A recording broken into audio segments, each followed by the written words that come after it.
I think it's been quite an interesting approach towards how we utilize the data we had. So pre-data talks, we had different data sets which we didn't really get to communicate with each other. So I think with data talks, we got all of that in one place, and it's been helpful to understand what our fan base looks like, what do they want, and how do we connect with them better to get them to games, by get them to buy merchandise or get them to buy season tickets, for example. So I think it's been really helpful to elevate that experience for fans, which then in turn gets them to spend more with us and helps us in commercial growth. Speaking to a fan based on what their journey is and not speaking to them as a group makes a big difference. So you wouldn't want to speak to someone who lives, let's say, 1,000 miles away and someone who lives next door to the stadium the same way. You want them to feel appreciated and valued in their own unique way. And I think segmentation and then emailing those specific segments based on that has been really key in driving that connectivity between fans and the club, and how then they start spending more with the club, how they interact with the club better.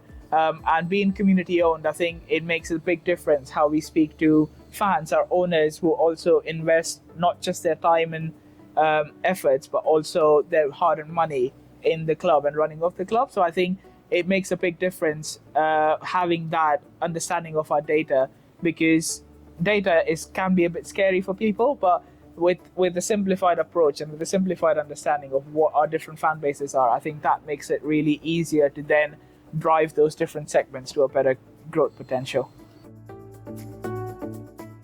Before data talks, we never really spoke to fans about games or anything. It was all through social media, so there was no direct email communication.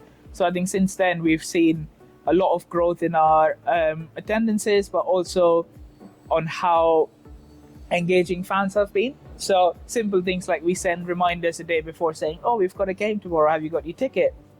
It's a simple thing, but in the chaos of everyday life, people tend to forget that there's football happening. So it's I think it's that direct personal touch which makes a big difference.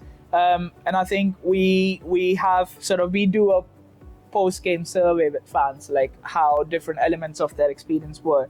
And I think we've scored a 4.5 out of 5 on communication about the game, which includes data talks, along with other mediums like our social media, etc. But I think people appreciate being spoken to as a fan, as a human, and that builds in a lot of trust within the club as well.